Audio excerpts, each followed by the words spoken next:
Welcome back to Artists Exposed with Tym Moss. We were just listening to Is You Is and Love Me or Leave Me, which was sung by my wonderful guest, Trent. Is it Armand or Armand? Armand. Trent Armand Kendall. How are you? I'm doing great. I'm so happy to be here with you. You got my name right. That's great. Yes, that's a good start. It's a good start. Well, I know you as Trent Kendall, but when did you start adding the Armand? Have you always had that? No. Well, when I first got to New York, early 90s, I sat down with first interview with an agent, and he was like, "What's up with these three names, Trent Armand Kendall? What am I going to do? I'm going to confuse that with Trent Kendall?" He's like, Trent is already weird enough. He says, "Who do you think you are, a Cosby kid?"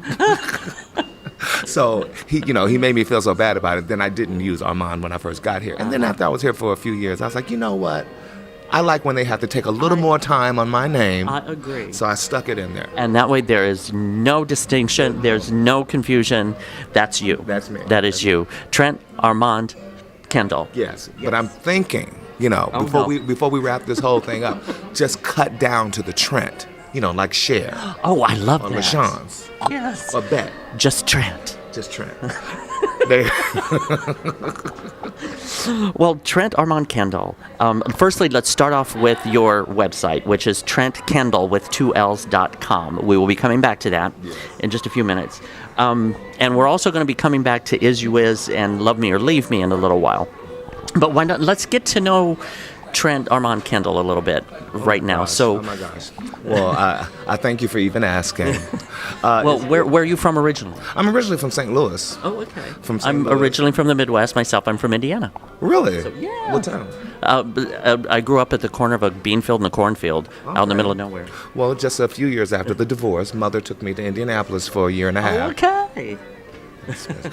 And but we don't need to get into all of that. No. Yeah, so I'm from St. Louis, and then after high school, I went to college in Missouri too, University of Missouri Columbia, just halfway between St. Louis and Kansas City. Right. And now, what did you study there? I had dual majors, broadcast journalism. Oh, okay. See how I dropped into that? Yeah. Okay, broadcast journalism and musical theater performance and direction. Okay. Yeah, So when did you develop your love for musical theater or discover your singing ability? You know what? My father was a music teacher. Oh, okay. And it was always assumed that I would grow up, being a musician. Oh, wow. And the thing of it is, my father could play. He wasn't a performer necessarily, but he could play anything. Wow. And I went, even before I ever sang a note, it was like, okay, let's see, can he play the clarinet? No, he can't play the clarinet. Can he play the saxophone? No, he can't make a sound come out of that. Can he play the flute? No, he can't. Can he, and then it went from that to the drums to the piano. There's got to be something there. I did good on the piano till you get to that part where you have to cross the hands. Then I was out. I tried doing drums. Couldn't keep. I have no dexterity in my fingers, and I got really bummed about it because I was like, I'm supposed to be able to do this, but I would say, and this is all very young, but around the age of 10, my father said to me after trying everything else, and I think he was embarrassed too. I'm not scarred. It's okay. Working through it. There's been a lot of emotional eating along the way.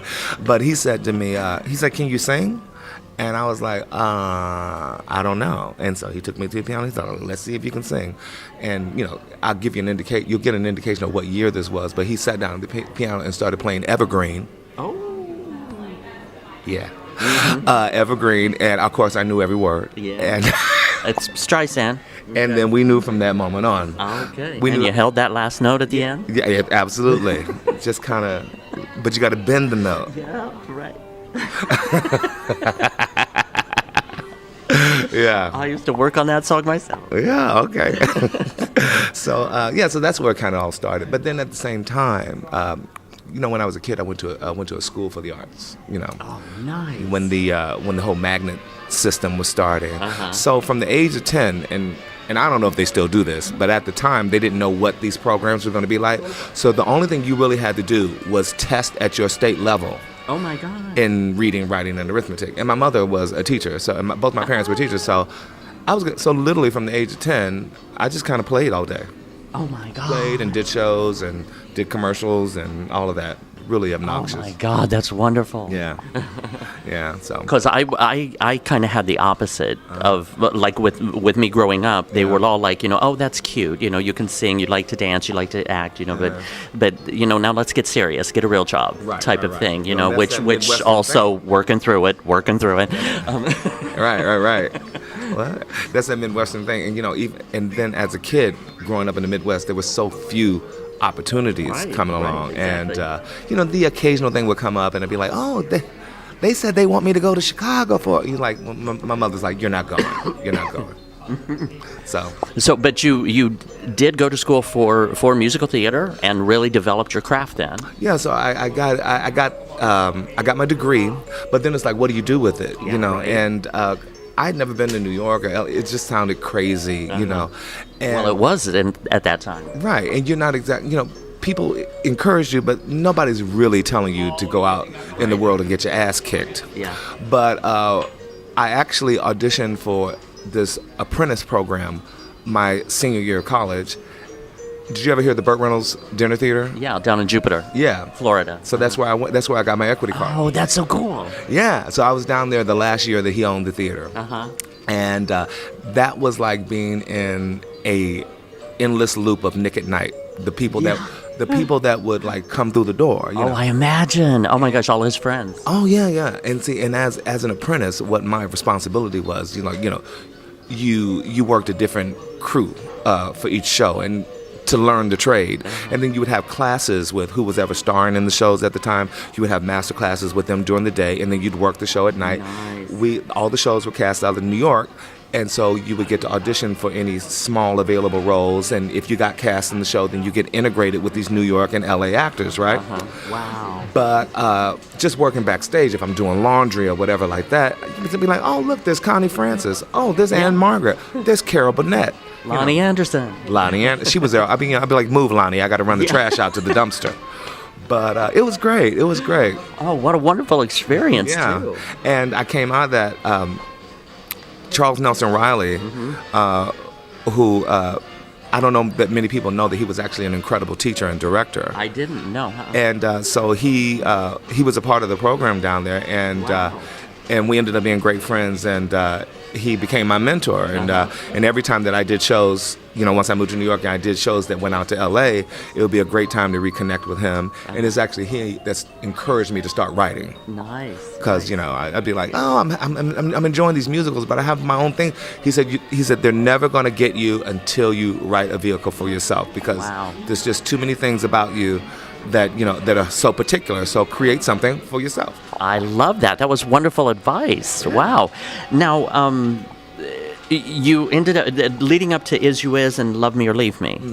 Now, can you tell us about that? Was that in London? Yeah. So that recording is actually from my debut CD that I recorded in London while I was starring in a show called Five Guys Named Mo. Which it was on Broadway for about a year and a half.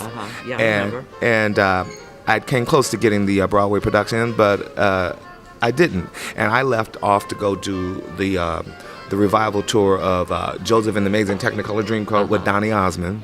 Nice. Did that for a year and a half, and then as soon as I came back, Cameron McIntosh called and asked me to come to London, where the show originated, Five Guys. Okay. But it had never toured. Toured there for a year, and then our cast got moved into London. Okay. And they added a song for me that had not been in the show before, and that was great.